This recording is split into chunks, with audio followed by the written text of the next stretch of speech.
اور صحابی آئے تو اپنی بیوی سے ناراض تھے، تو انہوں نے اب بات شروع کر دی، کہنے لگے یہ بھی کرتی ہے، یہ بھی کرتی ہے، یہ بھی کرتی ہے، یہ بھی غلطی ہے، یہ بھی غلطی ہے، یہ بھی کوتاہی ہے، بڑی باتیں سنائیں۔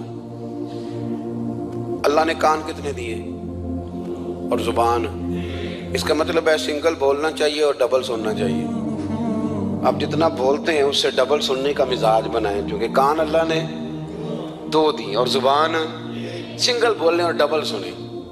حضور سنتے رہے، بلکہ حضرت ابو بردہ رضی اللہ تعالیٰ عنہ کہتے ہیں میرے محبوب نے نا تکیہ منگا لیا، ٹیک لگا لی۔ کئی لوگ کہتے ہیں نا جی ڈاکٹر نے میری بات تو پوری سنی کوئی نہیں، تو جب تک پوری سنی نہ جائے بعض بندوں کو تسلی نہیں ہوتی۔ پورا وقت دیا، وہ کہتے ہیں جتنا میرے اندر غبار تھا سارا میں نے نکالا اور میں نے ثابت کر دیا کہ میری بیوی میں یہ بھی کمزوری ہے، یہ بھی کمزوری ہے، یہ بھی کمزوری ہے۔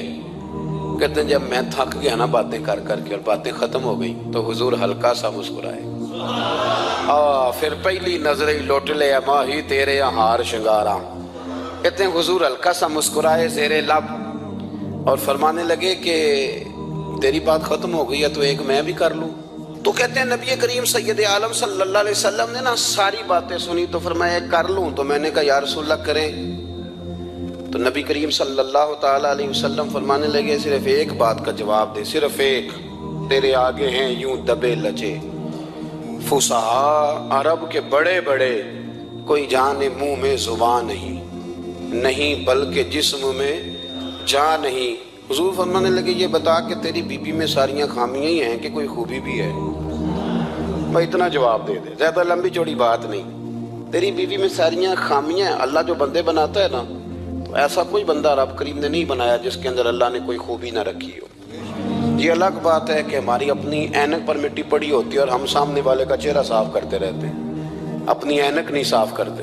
تو حضرت ابو بردہ رضی اللہ تعالیٰ عنہ فرماتے ہیں جب سرکار نے اس شخص سے یہ بات کہی نا کہ کوئی خوبی بھی ہے تیری بیوی میں، تو کہتے ہیں وہ شخص کہتا ہے میری نا بالکل ایک جملے نے سوچ ہی بدل دی ساری۔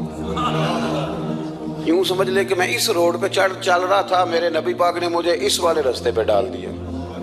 بالکل ساری سوچ، یعنی ایک ہی جملہ لیکن ہر چیز بدل دی سرکار نے۔ حضور فرمانے لگے کوئی خوبی بھی ہے؟ کہتے میں تھوڑی دیر چپ رہا، عرض کی یا رسول اللہ صلی اللہ علیہ وسلم آپ حکم کرے۔ تو حضور فرمانے لگے اپنی بیوی سے کبھی بغض نہ رکھو، اگر تمہیں اس کی خامیاں نظر آئیں تو اس بات پر توجہ کرو جو اس کے اندر خوبی ہو۔ کہتے ہیں میں نے اٹھ کے عرض کی یا رسول اللہ میری بیوی پردے کی بڑی پابند ہے، میری خوابگاہ میں کوئی دوسرا شخص کبھی پیر بھی نہیں رکھ سکتا۔ تو فرمایا جا پھر گھر جا کے بسا، جو سب سے اعلیٰ خوبی تھی وہ تو اللہ نے تیری بیوی کو عطا کی ہوئی ہے، گھر بسا۔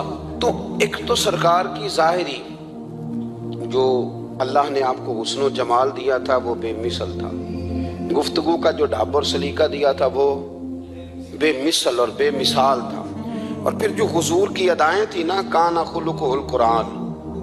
حضرت عائشہ صدیقہ کہتی ہیں میرے محبوب کے اخلاق دیکھنے ہو تو قرآن پڑھو، جن اخلاق کا قرآن درس دیتا ہے وہ عملی طور پر سارے مدینے والے محبوب میں پائے جاتے تھے۔